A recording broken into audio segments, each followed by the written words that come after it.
Saudari-saudaraku yang terkasih, Injil bicara tentang penabur, dan kita tentu sudah akrab dengan perikop ini. Siapa yang disebut penabur itu? Penabur ialah Kristus. Yang ditaburkan apa? Firman. Ya. Dan siapa tanah itu? Siapa? Kita semua. Ini kalau sudah ngerti khotbah saya sudah selesai kan. Saya ingin mengajak kita merenungkannya dalam satu perspektif lain yang tidak bertentangan dengan maksud perumpamaan ini, yaitu tentang bagaimana kita juga dipanggil oleh Allah sebagai penabur. Memang kita ini ya tanah menerima firman dan bertumbuh, tapi kita juga dipanggil sebagai penabur kalau melihat perumpamaan ini.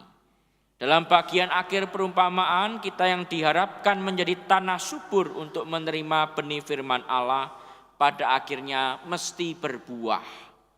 Yang 30, 60, 100 ya. Buah firman, buah kebaikan, buah cinta yang ditanam Tuhan dalam hati kita mesti berbuah kebaikan. Mesti juga berbuah cinta pada sesama. Dalam bacaan pertama dari kitab Yesaya, firman Allah bagaikan hujan salju, turun dari langit, mengairi bumi, dan membuat bumi subur. Demikianlah firmanku, sabda Tuhan, yang keluar dari mulutku, ia tidak akan kembali kepadaku dengan sia-sia, tetapi ia akan melaksanakan apa yang kukehendaki, dan akan berhasil dalam apa yang kusuruhkan kepadanya. Ya, ini sama dengan pepatah bijak yang mengatakan apa yang kamu tabur, itulah yang kamu tuai. Ya kan? Kalau kita menabur kebaikan, kita pun menuai kebaikan. Kita dalam hidup ini juga sebisa mungkin ingin menabur kebaikan untuk keluarga, untuk anak-anak, untuk generasi mendatang.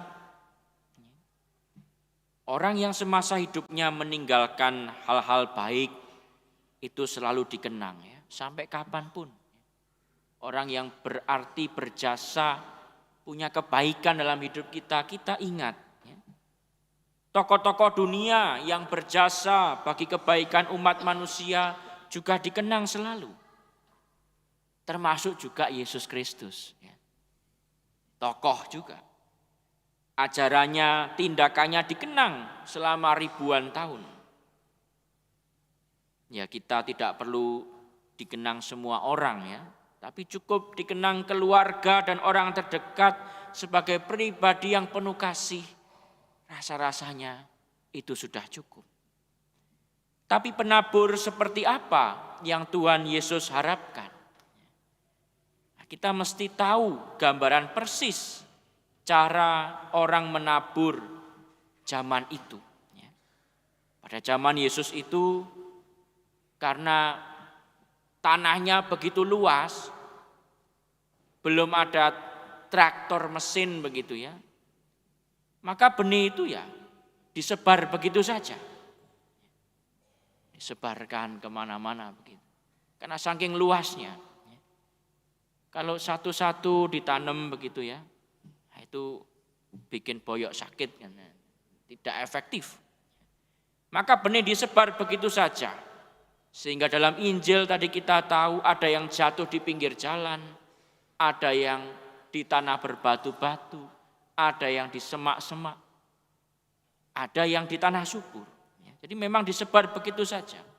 Atau mungkin cara lain pakai keledai. Jadi benih itu ditaruh dalam kantong, kantongnya dibolongin kecil begitu, lalu ditaruh di atas keledai. Keledainya suruh jalan. Ketika keledai jalan itu benihnya jatuh sedikit-sedikit. ke ladang itu. Itu semua mau mengatakan apa? Satu hal, bahwa Tuhan itu begitu penuh kasih. Dia tak henti-hentinya menaburkan firman, memberikan kebaikan kepada semua orang tanpa terkecuali. Yang baik dan yang jahat menerima matahari dan hujan yang sama, berharap agar yang jahat juga bertobat. Ada kisah dalam serial keluarga Korea gitu, itu menarik. Ada seorang ayah punya 3 anak. Anak pertama laki-laki. Anak pertama laki-laki ini yang paling diharapkan supaya bisa jadi PNS. Anak kedua perempuan sudah bekerja dengan gaji yang lumayan. Anak ketiga perempuan juga baru apply lamaran kerja.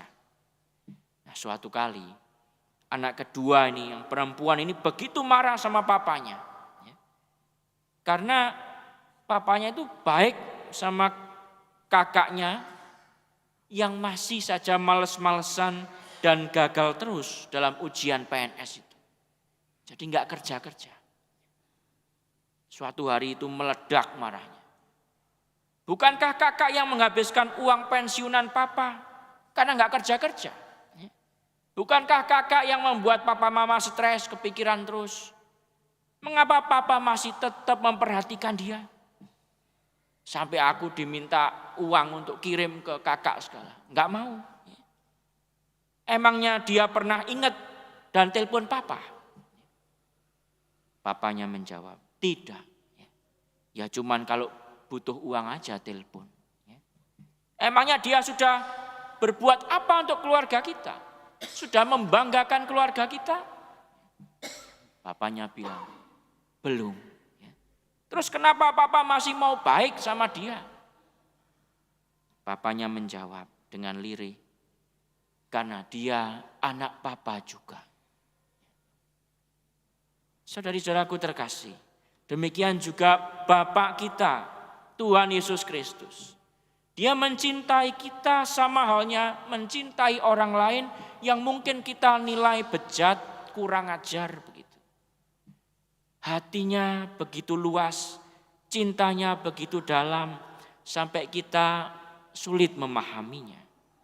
Dan kita pun diajak seperti hatinya Tuhan itu. Menjadi penabur seperti Tuhan Yesus.